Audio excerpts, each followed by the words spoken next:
সুপ্রিয় শিক্ষার্থীবৃন্দ, সীতাকুণ্ড সরকারি মহিলা কলেজের অনলাইন ক্লাসে তোমাদেরকে স্বাগত। আজকে আমরা এই সেকেন্ড ইয়ারের সেকেন্ড পার্টের প্রথম চ্যাপ্টার বাস্তব সংখ্যার উপসেট নিয়ে পড়তেছি। চ্যাপ্টারের নাম হলো বাস্তব সংখ্যা ও অসমতা। এইটা আমাদের অনলাইনের 56তম ক্লাস। দেখো, বাস্তব সংখ্যা সম্পর্কে তোমাদের ধারণা কিন্তু আগেও আছে। 9-10-এও মানে নবম দশম শ্রেণীতেও তোমাদের বাস্তব সংখ্যা একটা চ্যাপ্টার ছিল, সাধারণ গণিতে ছিল, ওই ঐচ্ছিক গণিতেও বোধহয় ছিল। দেখো, বাস্তব সংখ্যা এইটাকে যেটাকে আমরা বলি রিয়েল নাম্বার।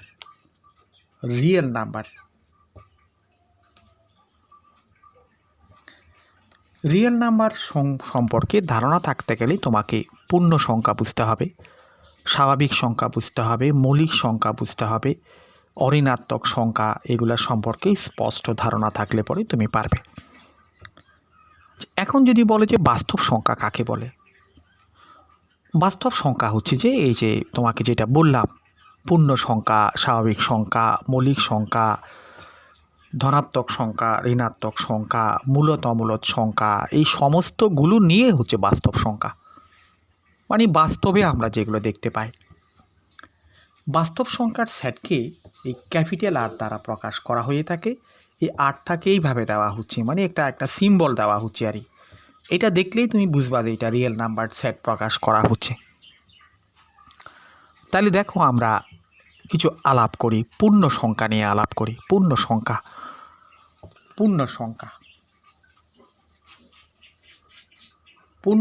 কি? পূর্ণ সংখ্যা মানে বুঝতেই পারছো, গোটা সংখ্যা।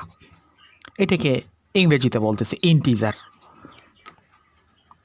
পূর্ণ সংখ্যা গোটা সংখ্যা, তাইলে ইন্টিজার বলা হচ্ছে এটাকে। কিভাবে? গোটা মানে কী ধরনের? কোনো দশমিক থাকবে না। যেমন এই -3, -2, -1, 0, 1, 2, 3 সবগুলো পূর্ণ সংখ্যা। এই পূর্ণ সংখ্যার সেটকে জেড দ্বারা প্রকাশ করা হচ্ছে। জেডকে তারা এইভাবে লিখতেছে, জেডটাকে এইভাবে লিখতেছে।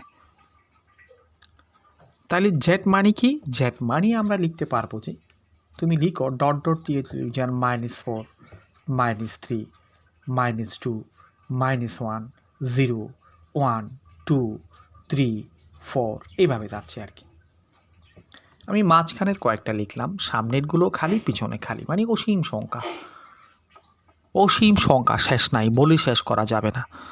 তাহলে পূর্ণ সংখ্যা বলতে আমি দেখব যে যেগুলো দশমিকওয়ালা নেই, যেমন 1.25 এটা পূর্ণ সংখ্যা নয়, 1.5 এটা পূর্ণ সংখ্যা নয়। পূর্ণ সংখ্যা বলতে এই ধরনের গোটা সংখ্যা হতে হবে।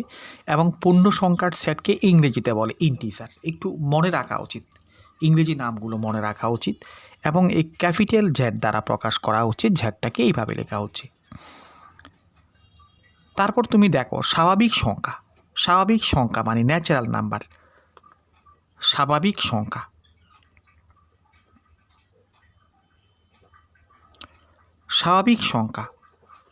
সংখ্যার জেডকে ক্যাপিটাল এন দ্বারা প্রকাশ করা হচ্ছে এবং এনটাকে এইভাবে লেখা হচ্ছে, দিয়েছে আর কি। স্বাভাবিক সংখ্যা কোনগুলো? স্বাভাবিক সংখ্যা মানে ধনাত্মক পূর্ণ সংখ্যা। এই যে মনে করো 1, 2, 3, 4 এভাবে করে ধনাত্মক হবে এবং পূর্ণ সংখ্যা হবে। তাহলে দেখো, আমরা দেখতে পাচ্ছি স্বাভাবিক সংখ্যাগুলোও পূর্ণ সংখ্যা। মানে স্বাভাবিক সংখ্যার সেট এন হচ্ছে জেডের একটা সাবসেট। মানে আমরা লিখতে পারবো যে N is a subset of Z, এভাবে লিখতে পারবো। এবার দেখো, তুমি আরেকটা বইতে আমি জিনিস দেখতে পাচ্ছি যে অঋণাত্মক পূর্ণ সংখ্যা। পূর্ণ সংখ্যা তো বটে, অঋণাত্মক, ঋণাত্মক নয়। তাইলে এইটাকে বইতে এইভাবে লেখা হচ্ছে অঋণাত্মক পূর্ণ সংখ্যা। মানে এইটা কি? এইটা হচ্ছে অঋণাত্মক মানে কি? ধনাত্মক, সেখানে শুরু হবে 0 থেকে, 0, 1, 2, 3 এগুলো আসবে। অঋণাত্মক পূর্ণ সংখ্যার মধ্যে 0 আসবে, এটা মনে রাখতে হবে তোমাদেরকে। দেখো স্বাভাবিক সংখ্যার মধ্যে জিরো নেই, 1 থেকে শুরু। আবার অঋণাত্মক পূর্ণ সংখ্যা মানে ঋণাত্মক পূর্ণ সংখ্যা নয়, সেখানেই তোমার এটাকে পূর্ণ সংখ্যা, তো এই জন্য জেড দ্বারা প্রকাশ করা হচ্ছে গ্রেটার অর ইকুয়াল জিরো, মানে জিরোর সমান কিংবা জিরো থেকে বড়। আর ঋণাত্মক পূর্ণ সংখ্যাকে আমরা কি লিখতে পারি? আমরা ঋণাত্মক পূর্ণ সংখ্যাকে লিখতে পারবো লেস দেন জিরো, জিরো থেকে কনফার্মলি ছোট। তাহলে কি থাকবে? এখানে থাকবে -3, -2, -1, এইগুলো থাকবে।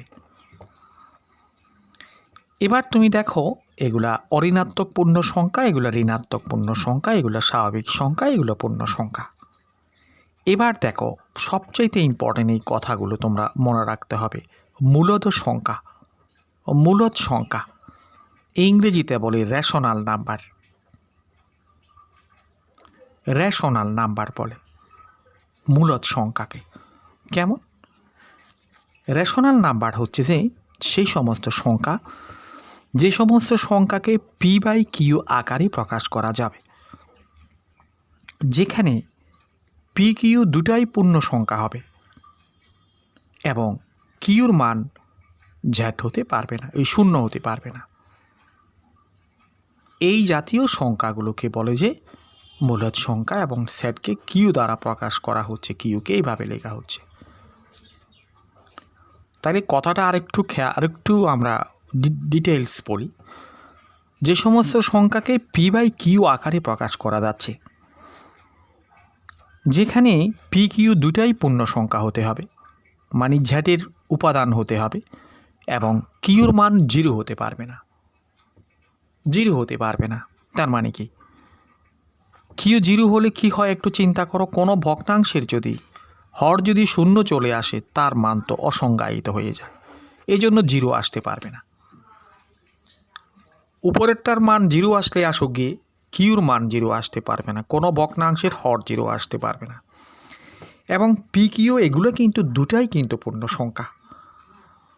এই সমস্ত সংখ্যাকে মূলদ সংখ্যা বলে।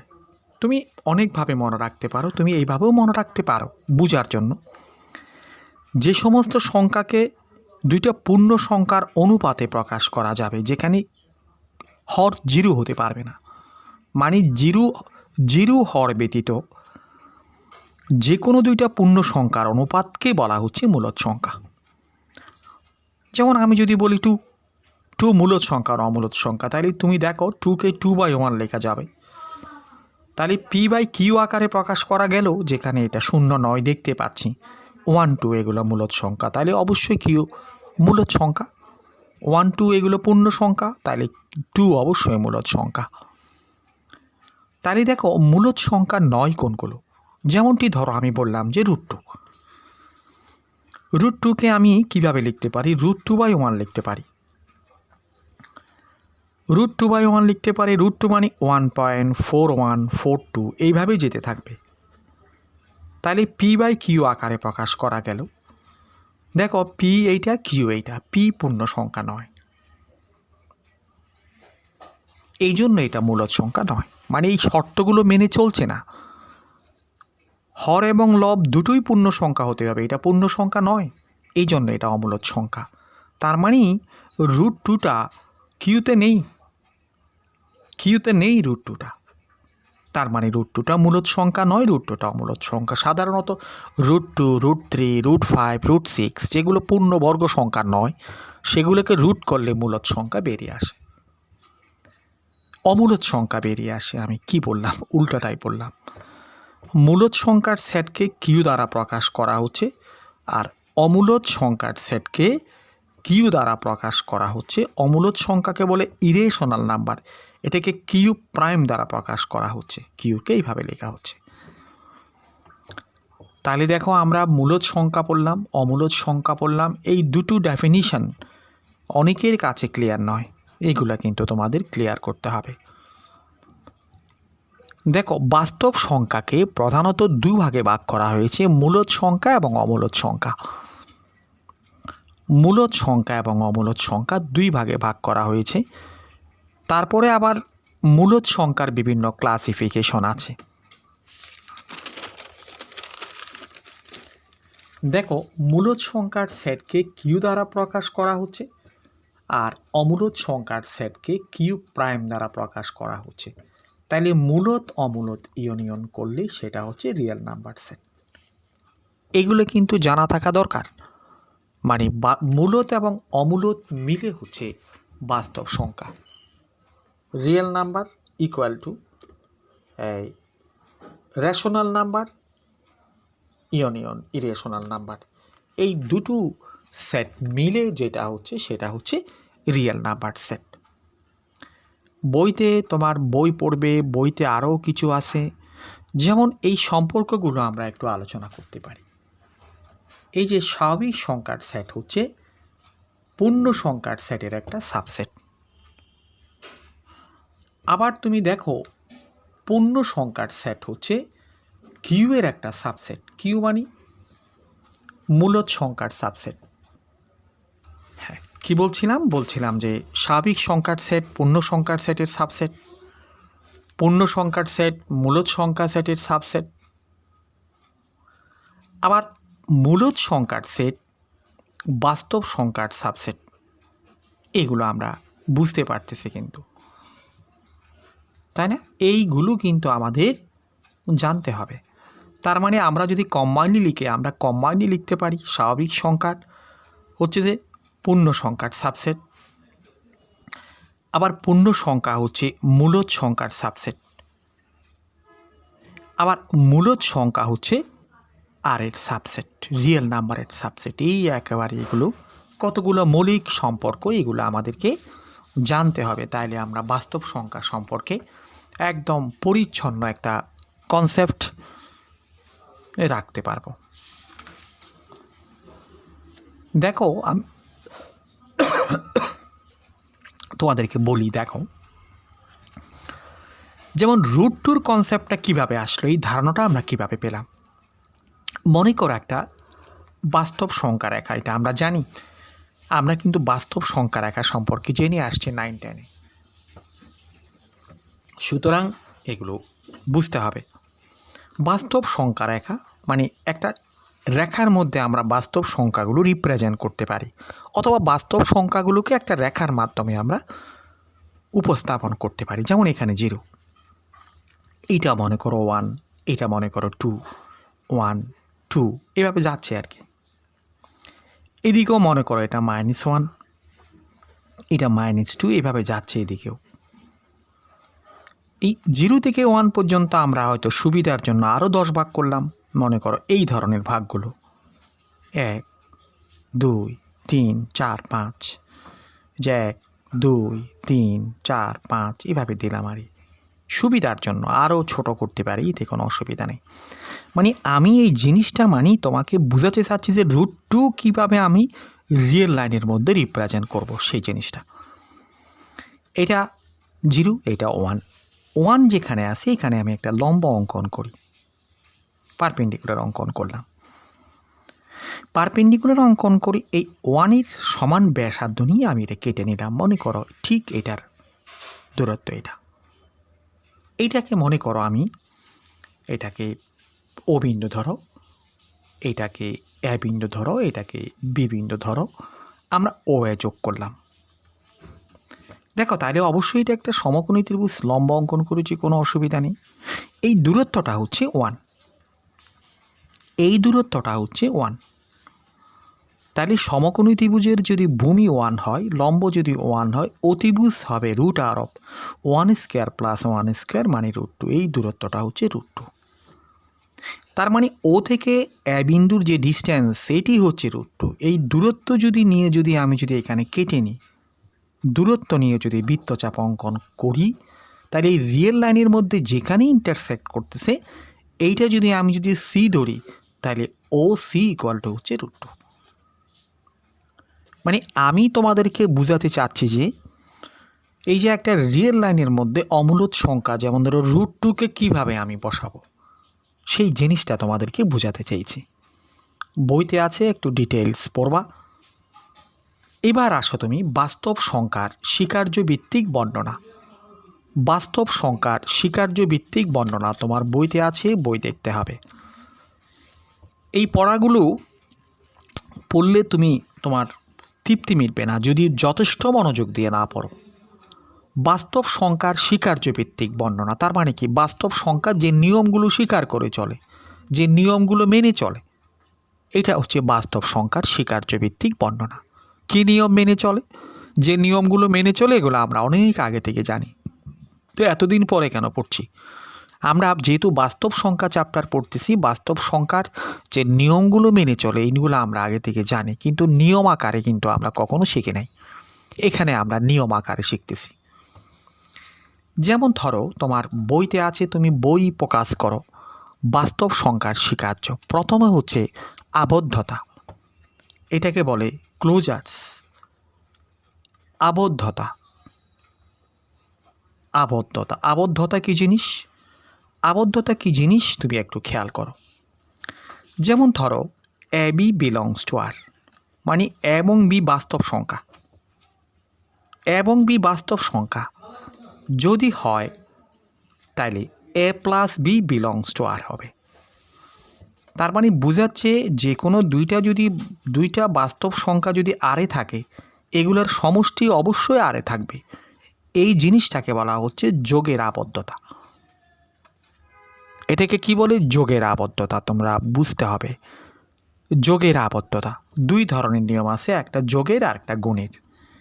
এবার গুণের আবদ্ধতা কি? এ বি যদি বিলংস টু আর হয় তাহলে এ ইন্টু বিও আরে থাকবে। এই রুলসটাকে বলা হচ্ছে যোগের আবদ্ধতা, এটাকে বলা হচ্ছে গুণনের আবদ্ধতা। দুই ধরনের আছে, যোগের এবং গুণনের। প্রত্যেকটা রুলস দুই ধরনের আছে, একটা যোগের একটা গুণনের। এবার দেখো তোমরা বিনিময় বিধি। বিনিময় বিধি, বিনিময় বিধিটা কী ধরনের? বিনিময় বিধি হচ্ছে এই ধরনের যে এ এবং বি যদি আরে থাকে তাইলে দেখো তুমি, তাইলে A plus B equal to B plus A হবে। এইটাই হচ্ছে বিনিময় বিধি। এটা তো আমরা জানি। এখন তুমি বলবা যে স্যার এটা কোনো কথা হলো? হ্যাঁ, এটা কথা হলো, তো কথার মতো করে চিন্তা করতে হবে আর কি। A plus B equal to B plus, এইটাকে বলে বিনিময় বিধি। এইখানে এ আগে বি পড়ে, এখানে বি আগে এ পড়ে, এটিকে বলে বিনিময় বিধি, যোগের বিনিময় বিধি। গুণনের বিনিময় বিধি কি? গুণনের বিনিময় বিধি হচ্ছে A B belongs to R হলে A into B equal to B into A, এটা হচ্ছে গুণনের বিনিময় বিধি। ওটা হচ্ছে যোগের বিনিময় বিধি, এটা হচ্ছে গুণনের বিনিময় বিধি। আমি আগেই বলেছিলাম যে বিধি একটা যোগের জন্য, একটা গুণনের জন্য। সবগুলো, আবদ্ধতাও একটা যোগের একটা গুণনের, বিনিময় বিধিও একটা যোগের একটা বিয়োগের। এবার দেখো সংযোগ বিধি। সংযোগ বিধি, সংযোগ বিধিটা কী ধরনের? তাও একটা যোগের একটা গুণনের। সংযোগ বিধিটা হচ্ছে যেমন এ বি সি, এখানে তিনটা উপাদান আরে আছে, তাহলে তিনটা উপাদান যদি আরে থাকে তাইলে তুমি দেখো এ প্লাস বি প্লাস সি এর মান যেটা আসবে সেটা এ প্লাস বি প্লাস সি এর মানের সমান হবে। এইগুলো তো তুমি বলবা যে জানি।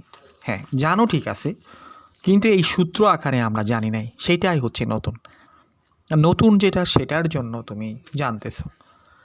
এ plus B plus C equal to A plus B plus C, তার মানে কি এর সাথে বি আগে যোগ করে পরে সি যোগ করলাম, আর এখানে হচ্ছে বি এর সাথে সি আগে যোগ করে তারপরে এর সাথে যোগ করলাম। এটাকে বলে সংযোগ বিধি।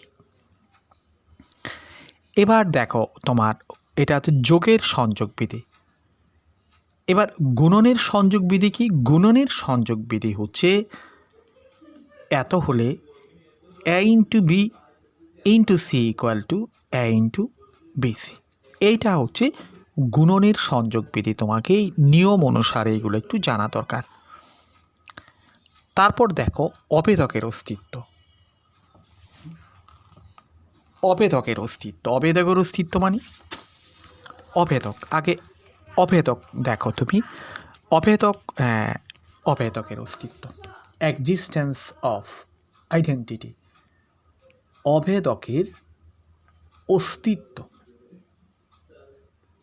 অস্তিত্ব, অভেদকের অস্তিত্ব এটা কেমন একটা জিনিস? দেখো অভেদকের অস্তিত্ব হচ্ছে একটা হচ্ছে যোগের, একটা হচ্ছে গুণনের। যেমন এ যদি আরে থাকে, একটা উপাদান যেটি আরে আছে, এ বিলংস টু যদি আর হয়, তাহলে এ প্লাস 0 ইকুয়াল টু হবে 0 প্লাস এ ইকুয়াল টু এ।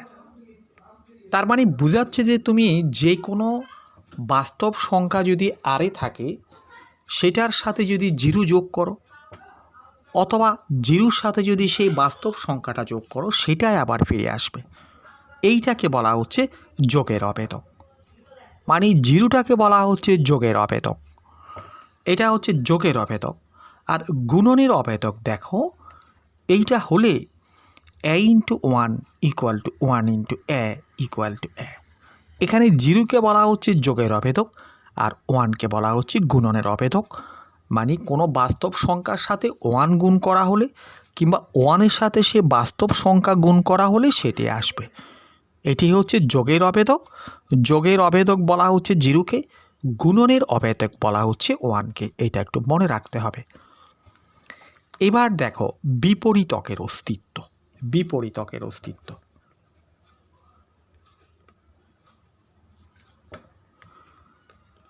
বিপরীতকের অস্তিত্ব। দেখো বিপরীতকের অস্তিত্ব কি জিনিস। আগে বিপরীতকের যোগের অস্তিত্ব দেখো, সেটাই হচ্ছে যদি এ বিলংস টু আর হয়।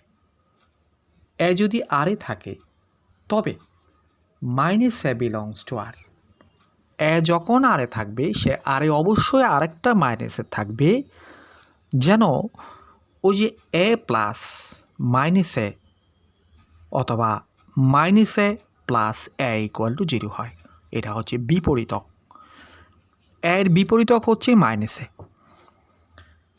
মানে বাস্তব সংখ্যাতে যে উপাদানটা আছে তার আরেকটা নেগেটিভ উপাদানও বাস্তব সংখ্যাতে থাকবে, যাতে এইটার সাথে ওইটা যোগ করলে সবসময় 0 হয়।